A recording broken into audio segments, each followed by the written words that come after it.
was responsible with creating the wall and the route of the wall. And he was a mapping expert. He was a real territorial expert. And in all of the negotiations during Oslo, he was always present to put forward the Israeli position in maps. And in fact, he is largely responsible for the way the West Bank and Gaza look today. I mean, he created what is known as Area A and B and C. This is the Oslo era division of the West Bank into roughly 62% full Israeli security and administrative control. So this is a big contiguous sea where all the Israeli settlements are, save for those that have already been annexed, that are in annexed East Jerusalem. And within that sea, that 62% of the majority of the land of the West Bank, are little islands of varying degrees of Palestinian autonomy. And it's limited autonomy. I mean, even in the places with the fullest autonomy, the city centers of Ramallah and Jenin and Nablus, those areas known as Area A, the Israeli army enters, every week, often every night, and the Palestinian security forces that are ostensibly in charge of these areas just retreat and sit in their stations when Israel makes an incursion. So Danny was responsible for mapping out the entire landscape of the West Bank today. This was supposed to be a temporary arrangement for a limited period of 5 years. And it lasts and lasts until today. There's much talk of the death of Oslo, but the system that was created then is the system that governs the lives of millions of Palestinians today.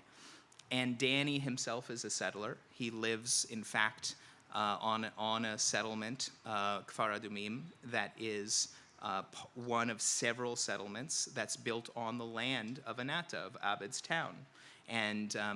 And so Abed, his family owns land in Anata that has been taken over for a major Israeli military base, the Anatot base, just across from this segregated road.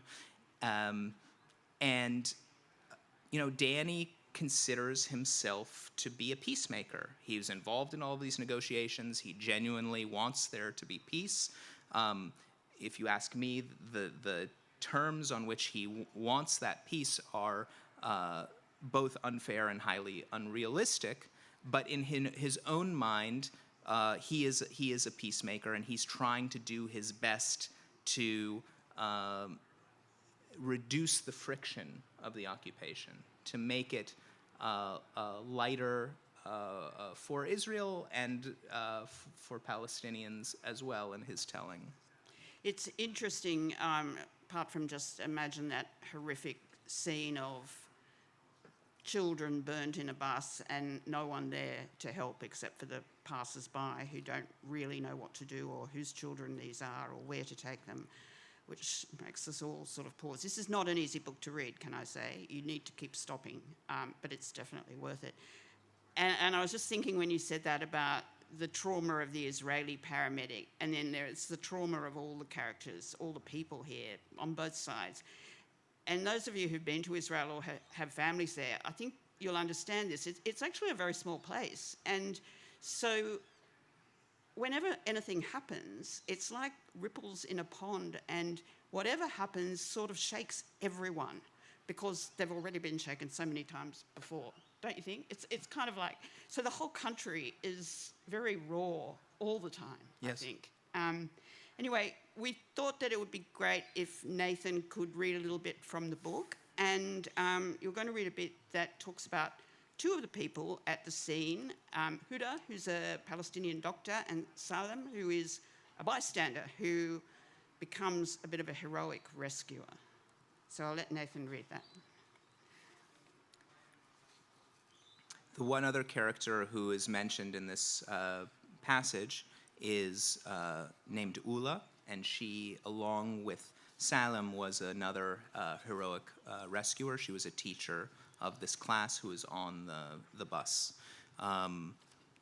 And I should say, it doesn't come up here, but Huda takes up a large portion of the book. She's a doctor and a mother, and we learn through her story really the whole story of Palestinian exile, of Palestinian expulsion. Her family was forced to flee Haifa in 1948, and she was one of few refugees who, because she was married to a Palestinian diplomat, was permitted to return to the occupied territories in the 1990s. There was a limited window where that was allowed for a number of people, and she was one of them.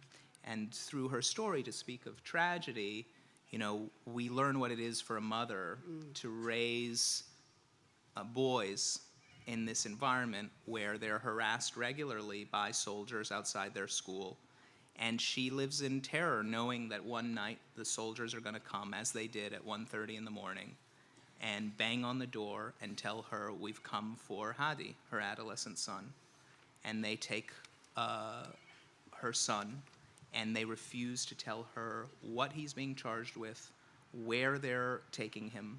She spends over a week just trying to find the detention facility where her son is located, and this happens every week throughout the West Bank.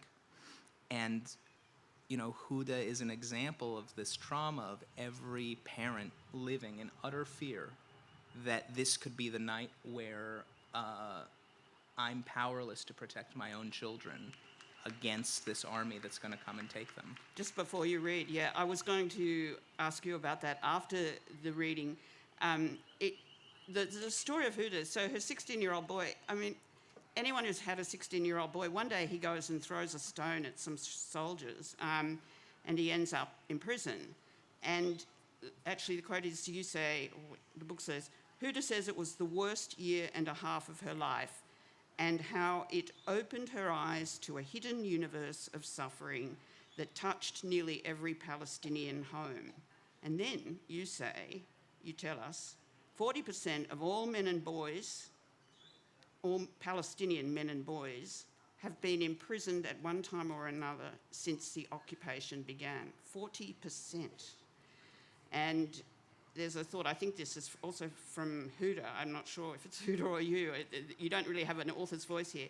The damage wasn't only to the affected families, each one of them grieving lost years and lost childhoods.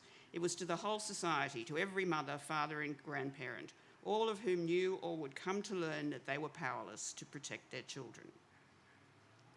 Thank you. So this is a portion where Huda is at the scene of the accident. She helped to rescue many of the children from the burning bus. This is near the end of the rescue. Nearly 20 minutes had passed since Huda and her staff had come upon the burning bus. Flames and smoke were still pouring from the smashed windows.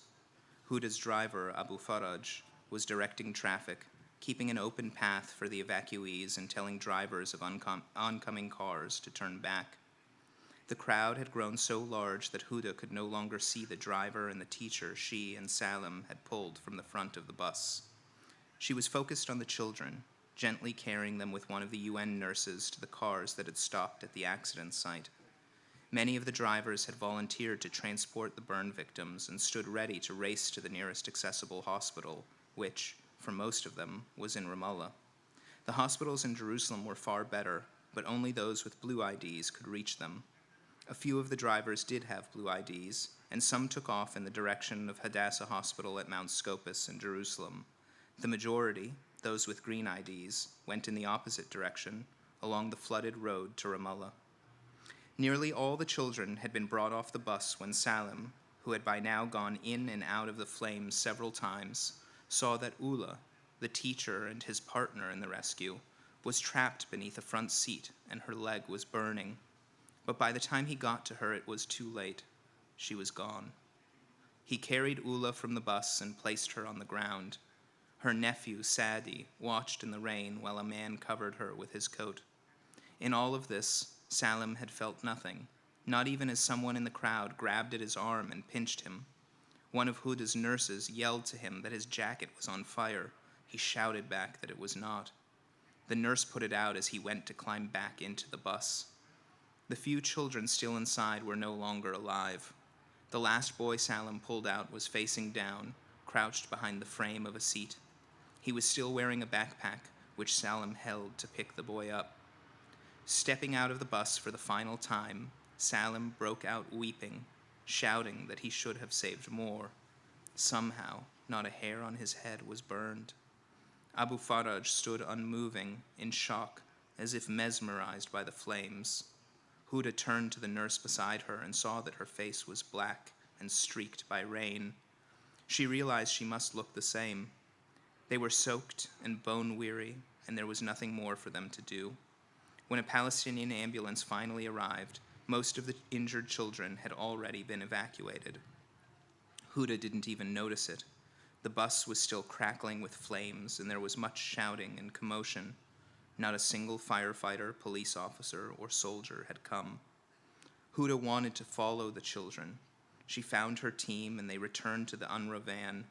Nida, the pregnant pharmacist, was still inside, inconsolable. Abu Faraj started dropping off everyone at home, as Huda called round and confirmed that most of the children were in Ramallah. Then she phoned her UNRWA supervisor. He didn't understand the magnitude of the accident and demanded that the team turn around and go to Khan al-Ahmar, or he would cut their pay. Huda refused and said he should cut just her salary, no one else's. After stopping for a quick shower, Huda set off for the hospital, taking the clinic's social worker with her. When they got there, word spread that Huda had been at the crash. A great many parents and other relatives sought her out, asking whether she had seen a boy with a Spider-Man backpack, a girl with her hair in yellow ribbons. Huda told them all the same thing. The children had been covered in soot, and she couldn't tell what they were wearing. Going from room to room, Huda checked on the injured children, soothing them. Since leaving the bus, she had felt something nagging at her. She was sure the kindergartners had been silent, at least early in their ordeal. Now, at the bed of one girl, Huda asked her why that was, why she had heard no sound. "We were so scared," the girl said. "When we saw the flames, we thought we had died. We thought we were in hell."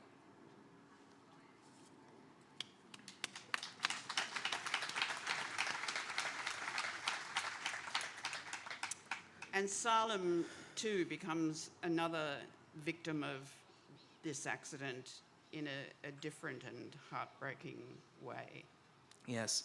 Salim was just a bystander. He lived in the nearby town just next to where the accident took place, and he had a small little shop where he fixed car tires right at the edge of the checkpoint into Jerusalem on the West Bank side, the Hizma checkpoint. And he had many, many settler customers. He knew settlers in the area quite well. He was on his way that morning to work when he came upon the burning bus, and he was really, together with Ula, they were the only ones who actually entered this burning bus and kept going back into it after rescuing several children at a time.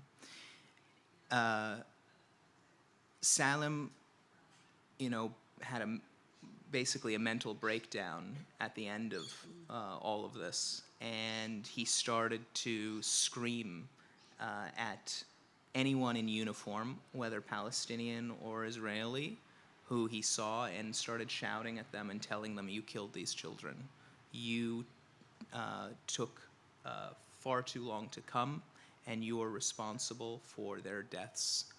And he refused to stop shouting it. And a group of Israeli soldiers came up to him and tried to shut him up. And they beat him. And he was beaten so badly, he was taken to the hospital. This is at the scene of the accident.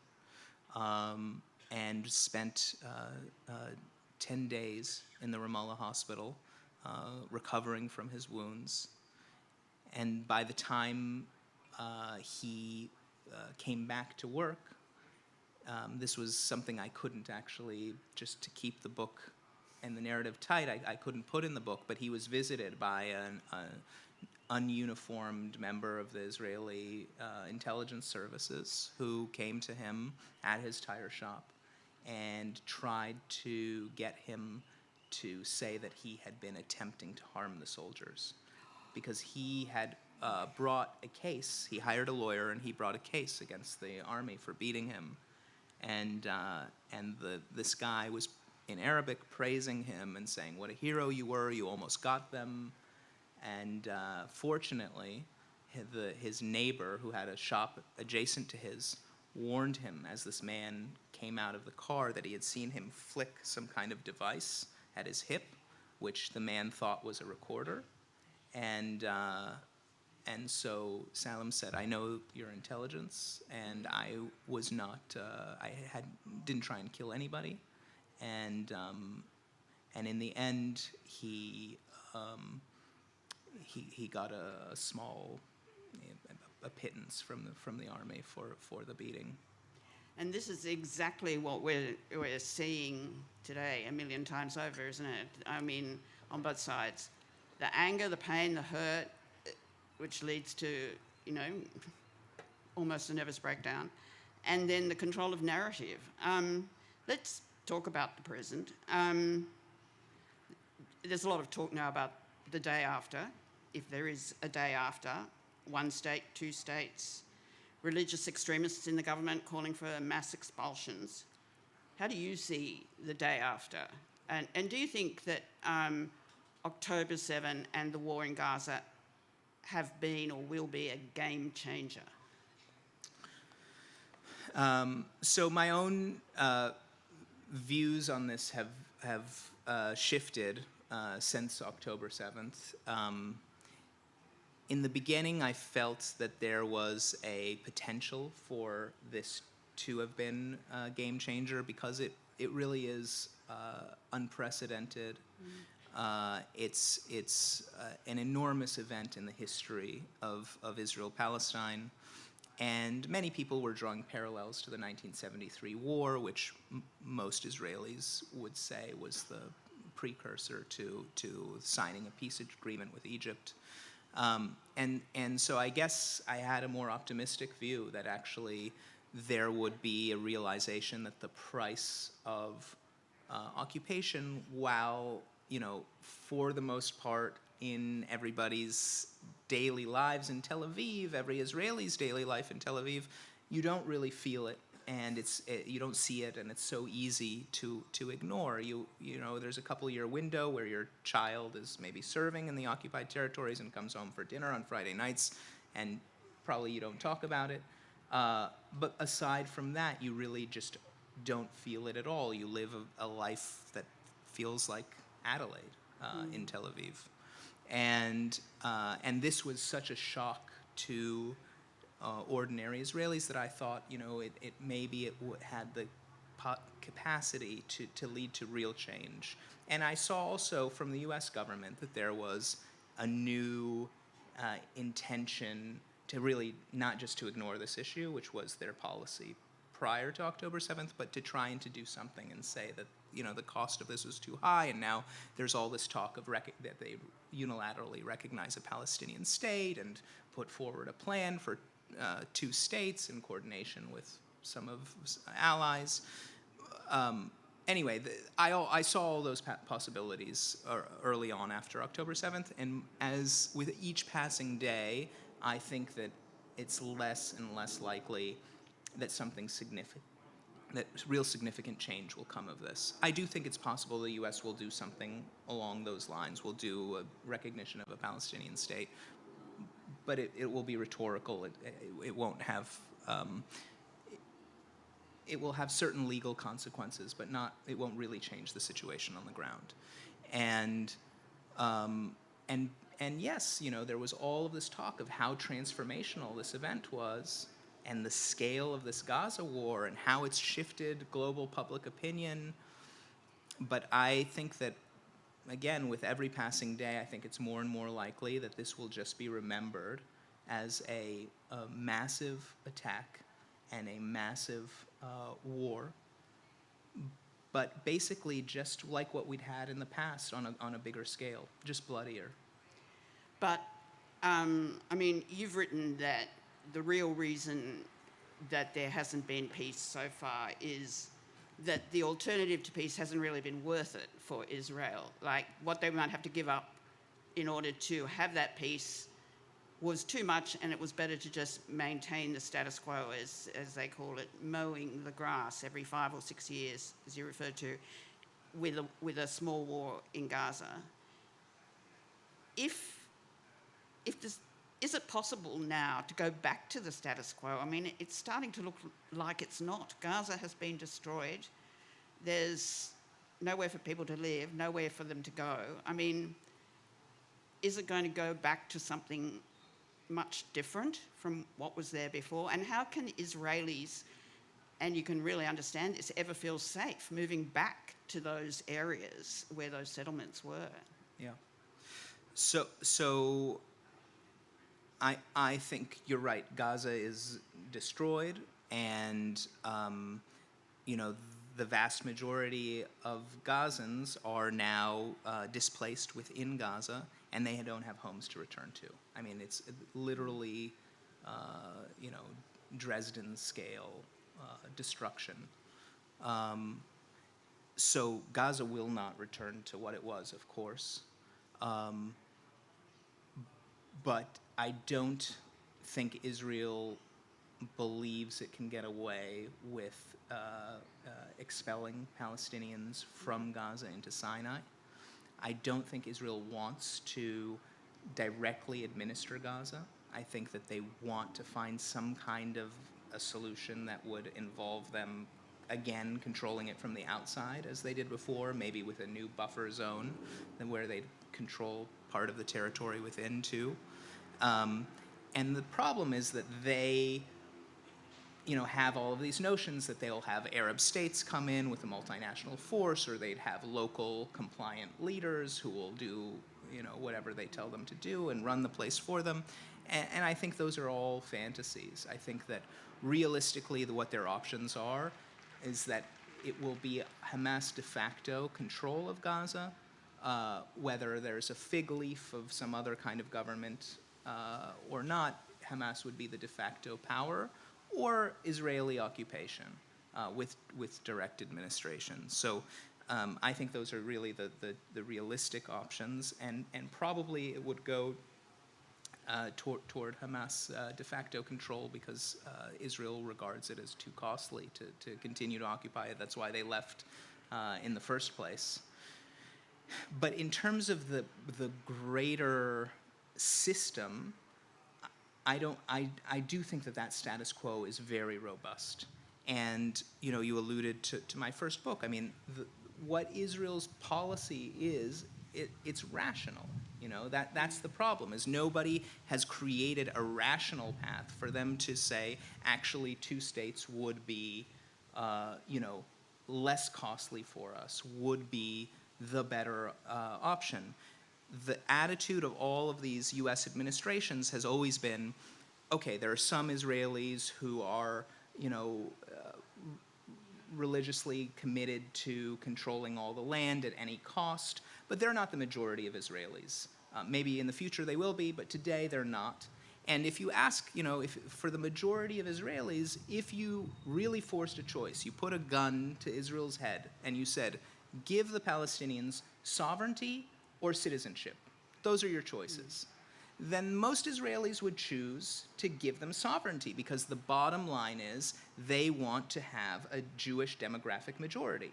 They do not want refugees to return, and they don't want to allow people of the West Bank and Gaza to rent apartments in Tel Aviv, and they want Israel to be a Jewish place demographically, at least. And the issue is that, past U.S. administrations have said to themselves, well, because that's what Israel would choose, then that's obviously, in the long run, they're going to have to choose it. And so, it's just a matter of bringing the parties together and having the negotiation, and this is clearly in their rational self-interest. But what that analysis neglects is that that choice has never really been forced on Israel. And in fact, all along, there's been a third option, which is I won't do either one, neither citizenship nor sovereignty. And we will continue to control millions of people. There are 7 million Jews, 7 million Palestinians under Israeli control. Israel is the sole sovereign between the Jordan River and the Mediterranean Sea. And it's 7 million Jews, 7 million Palestinians. The vast majority of those Palestinians are living without basic civil rights. And the whole world agrees to say, well, there's a democratic Israel, and there's a temporary, more than half a century old, but temporary occupation that's rather unfortunate, and we need to resolve it. And so long as everybody agrees to that kind of a framework and to that conception, there isn't any real pressure on them to give citizenship or sovereignty. It's a temporary occupation. It's unfortunate. The world will wag their finger, and but Israel's dealt with this. Look back at the headlines from the invasion of Lebanon in the 1980s. In 1982, I mean, there was much talk then about how Israel can't continue in this way. It's losing its allies. It's losing, global public opinion. And of course, as I was saying in the beginning, and this is the worst possible time to think about rational decision making. And I think